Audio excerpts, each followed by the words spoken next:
और दोस्तों कैसा आप सब ठीक हो ना। तो आज की इस वीडियो में हम लोग न्यू चैप्टर चालू करने वाले हैं, सीक्वेंस एंड सीरीज। चैप्टर का नाम है सीक्वेंस एंड सीरीज। तो सबसे पहले तो बता दूं, इस सीक्वेंस एंड सीरीज चैप्टर में 3 पार्ट आते हैं। टोटल 3 पार्ट है, मैं नाम बता दे रहा हूं। पहला पार्ट है अरिथमेटिक प्रोग्रेशन, शॉर्ट फॉर्म में एपी बोलते हैं। दूसरा बोलते हैं ज्योमेट्रिक प्रोग्रेशन, शॉर्ट फॉर्म में जीपी कहते हैं। थर्ड है हार्मोनिक प्रोग्रेशन, एचपी कहते हैं, ये शॉर्ट फॉर्म में। तो आगे से मैं अगर कोई चीज एपी बोलूं तो आपको समझ जाना चाहिए, एपी मतलब आंध्र प्रदेश नहीं, एपी मतलब अरिथमेटिक प्रोग्रेशन, जीपी मतलब ज्योमेट्रिक, और थर्ड है हार्मोनिक मतलब एचपी। ओके, तो हम लोग स्टार्ट करते हैं। सबसे पहले हम लोग पढ़ेंगे सबसे पहले अरिथमेटिक प्रोग्रेशन के ऊपर। किसके ऊपर? Arithmetic progression. लेकिन उसके भी पहले मैं चाहूंगा मैं आपको इस चैप्टर का मतलब बता दूं, सीक्वेंस एंड सीरीज। सबसे पहले मुझे बताओ what is the meaning of series. Series का असली मतलब क्या होता है? हम सीरीज वर्ड कहां यूज करते हैं मालूम है? सिंपल है, कोई भी चीज अगर लगातार आ रही है उसको हम बोलते हैं सीरीज। क्या कहते हैं? सीरीज। जैसे कोई भी चीज समझो, भी मैं क्या बोलूं, मैंने कोई दुकान खोल के रखी है, अब उस पर कस्टमर लगातार आते जा रहे हैं तो उसको बोलते हैं हम लोग सीरीज, कंटिन्यूस आते जा रहे हैं, दैट इज कॉल्ड सीरीज। दूसरा पार्ट है सीक्वेंस। अब मुझे बताओ सीक्वेंस वर्ड कहां यूज करते हैं हम लोग? सीक्वेंस मतलब एक प्रॉपर ऑर्डर। कोई भी चीज अगर प्रॉपर ऑर्डर में रहेगी उसको बोलते हैं हम लोग सीक्वेंस। जैसे कि जैसे एग्जांपल मैं बोलूं, अगर मुझे आपके लेक्चर का वीडियो बनाना है, समझो आज क्या है एग्जांपल, आज मंडे है, तो आज मैंने वीडियो बनाया, अब अगला वीडियो 3 दिन में बनाऊंगा मैं, यानी ट्यूसडे वेडनेसडे थर्सडे को बनाऊंगा। फिर नेक्स्ट वीडियो नेक्स्ट 3 दिन में, यानी फ्राइडे सैटरडे संडे। यानी मैंने वीडियो लगातार बना रहा हूं, that is called series. Continuous video बना रहा हूं, दैट इज कॉल्ड सीरीज। पर गैप सबका सेम है। मैंने गैप कितने दिन का रखा था? 3 दिन का। आज बनाया वीडियो, अगले 3 दिन बाद नेक्स्ट वीडियो बनाऊंगा, उसके नेक्स्ट 3 दिन बाद नेक्स्ट वीडियो बनाऊंगा, उसके 3 दिन बाद नेक्स्ट वीडियो बनाऊंगा। यानी हमारा जो गैप है वीडियोस के बीच में वो कंटिन्यूस है, और जब भी डिफरेंस गैप सेम होता है उसको बोलते हैं हम लोग सीक्वेंस। एग्जाम्पल समझो, आज मैंने वीडियो बनाया, अब मेरा मन किया मैंने कल भी वीडियो बना दिया, गैप सिर्फ 1 दिन का हुआ। फिर मेरे कुछ काम आ गया अर्जेंट, अब अगला वीडियो मैंने 4 दिन में बनाया। तो इसमें क्या हो रहा है? सीरीज है, सीरीज मतलब एक के बाद एक आते जा रहा है, पर सीक्वेंस नहीं है, मतलब गैप नहीं है। पहला वीडियो 1 दिन गैप में आया, दूसरा वीडियो 4 दिन गैप में आया। तो मेरे कहने का मतलब है कोई भी चीज लगातार आ रही है तो सीरीज बोलते हैं, और उस सीरीज को हम सीक्वेंस कब कहते हैं? जब उस पे गैप इक्वल होगा। गैप क्या होगा? सेम होगा। मैं कुछ एग्जांपल देके दिखाता हूं आपको। जैसे कि आप देख सकते हो, पहला एग्जांपल नेचुरल नंबर, ये तो पता होगा आप लोग को। नेचुरल नंबर किसको बोलते हैं? 1 2 3 4 5 6 7 एंड सो ऑन। अब मुझे बताओ ये सीक्वेंस है? हाँ ये सीक्वेंस है, क्योंकि ये नंबर लगातार आते जा रहे हैं। क्या ये सीक्वेंस है? हाँ, क्योंकि इसमें गैप 1 का है। देखो सब में डिफरेंस देखो 1 का है, इन दोनों में गैप 1 का है, 2 3 में भी गैप 1 का है, 3 4 में गैप 1 का है। अगर मैं बोलूं इवन नंबर, इवन नंबर किसको बोलते हैं? 2 4 6 8 10 12, ये भी तुम्हारा क्या है? क्या है तुम्हारा? सीक्वेंस है। क्यों सीक्वेंस है? सब में गैप कितने का है? 2 2 का है। ऑड नंबर ले लो, ऑड नंबर क्या है? ऑड नंबर क्या आएगा? 1 3 5 7 9 11 13 डॉट डॉट डॉट, इसमें भी गैप सेम है। ओके, तो ये तुम्हारे कुछ सीक्वेंस हो गए। लेकिन अगर मैं एग्जांपल आपको दूं परफेक्ट स्क्वायर का, परफेक्ट स्क्वायर मतलब जैसे कि देखो जो किसी का स्क्वायर होता है, अब 1 किसका स्क्वायर है? 1 का।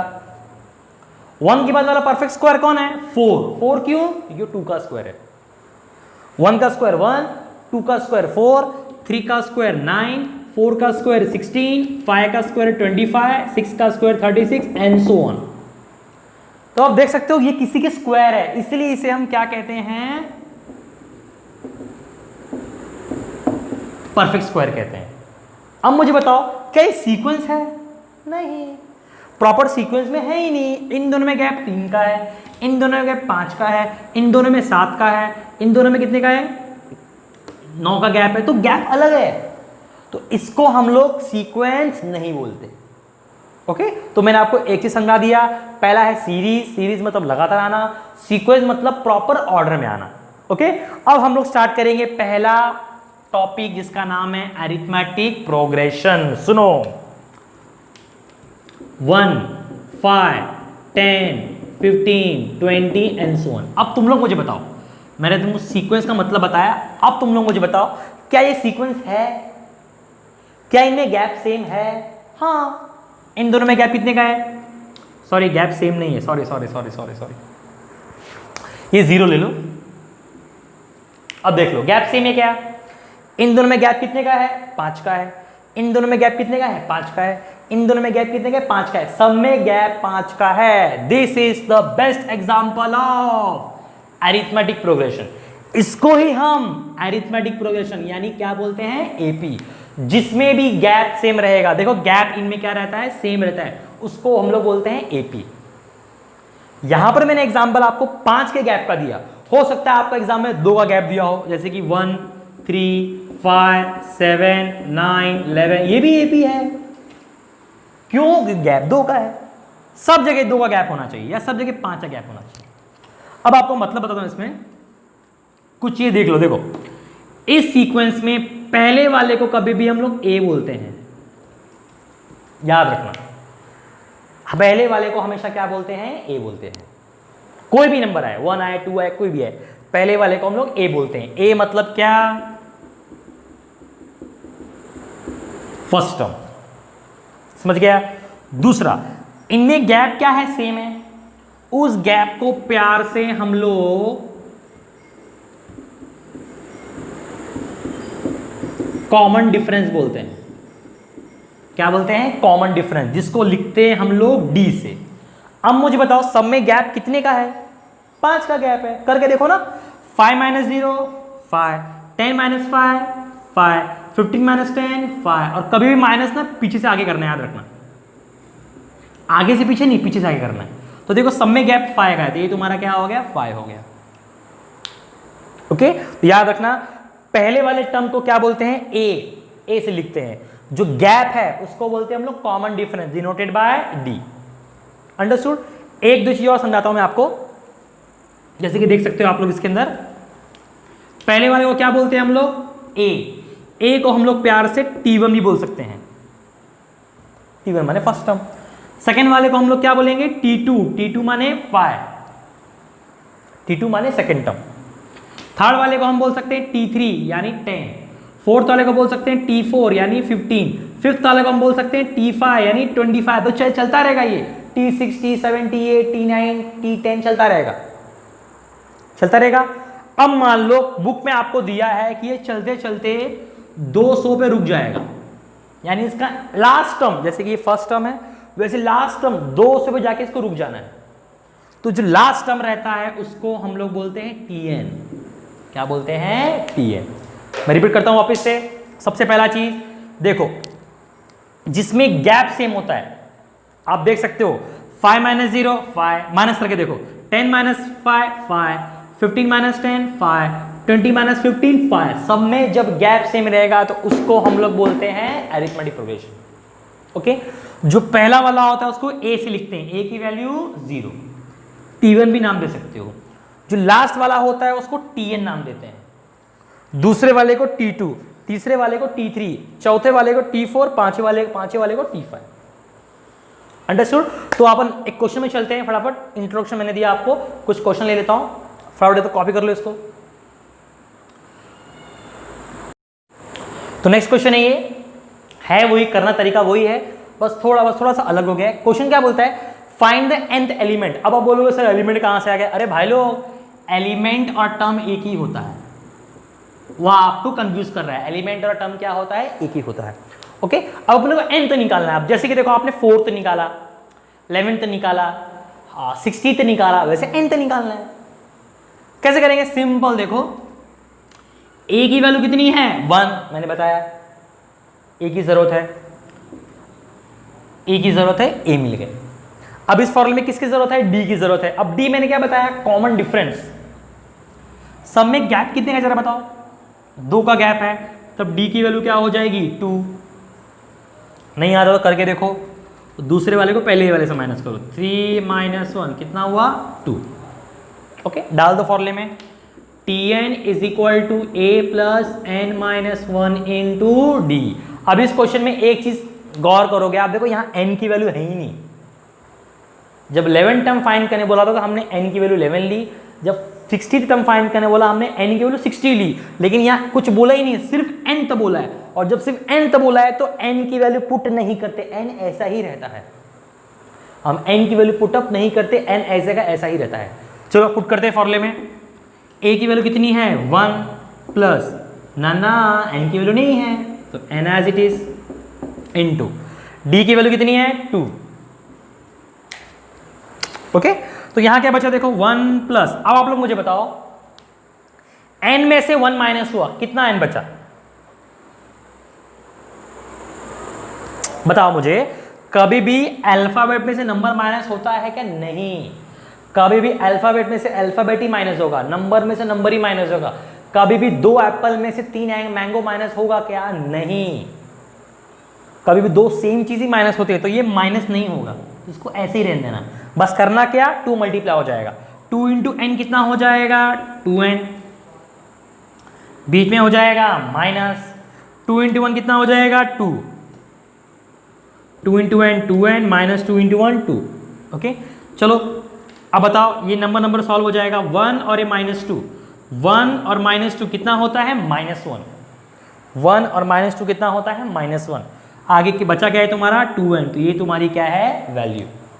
इसको हम आगे सॉल्व क्यों नहीं कर सकते? मैंने अभी बताया अलग अलग चीज ना तो कभी प्लस होती है ना तो माइनस होती है। तो जैसे यहाँ पर ये दोनों अलग थी ना, एक अल्फाबेट था एक नंबर था, इसलिए माइनस नहीं हुआ। वैसे यहाँ भी एक अल्फाबेट है और एक नंबर है तो माइनस नहीं होगा। तो ये तुम्हारा आंसर है 2n माइनस 1। ओके तो आज के लिए इतना ही, नेक्स्ट वीडियो हम नेक्स्ट क्वेश्चन देखेंगे। Thank you very much. तो नेक्स्ट क्वेश्चन देख सकते हो आप लोग, पहला क्वेश्चन है हमारा टॉपिक का, फाइंड द 11th टर्म। ये अपने को एक सीक्वेंस दिया है जिसका नाम क्या है एपी। अपने को 11th टर्म फाइंड कर, 11th मतलब कैसे, देखो ये तुम्हारा फर्स्ट टर्म है, ये सेकंड है, ये थर्ड है, ये फोर्थ है, ये फिफ्थ है, ये सिक्स्थ है, आगे जाके 7th नंबर आएगा, 8वां 9वां 10वां 11वां। तो वैसे तो आप गुणा भाग करके भी निकाल सकते हो, लेकिन मान लो आपको बोलेगा 100वां टर्म निकालो, तो कितना गुणा भाग करोगे? तो इस चीजों के लिए टर्म फाइंड करने के लिए हमारे पास सिंपल ये फॉर्मूला आप लोग नोट डाउन कर लोगे। ओके फॉर्मूला है Tn is equal to a plus n minus 1 into D.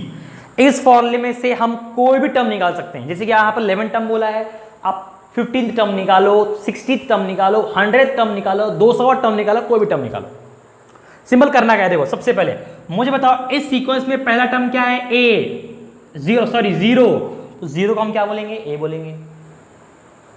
सब में गैप कितने का है 5 का है, यहां पर तो हमारा d की वैल्यू कितनी हो जाएगी 5। शायद आप लोग ना समझे कि 5 कैसा है, तो मैं करके दिखाता हूं। कुछ नहीं करने का, दूसरे वाले को पहले वाले से माइनस करने का, 5 माइनस 0 कितना हुआ 5।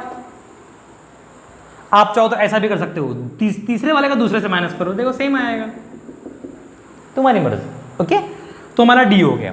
हमको कौन सा टर्म निकालना है 11th, तो 11th टर्म निकालना है, मतलब n की वैल्यू क्या होगी 11, याद रखना।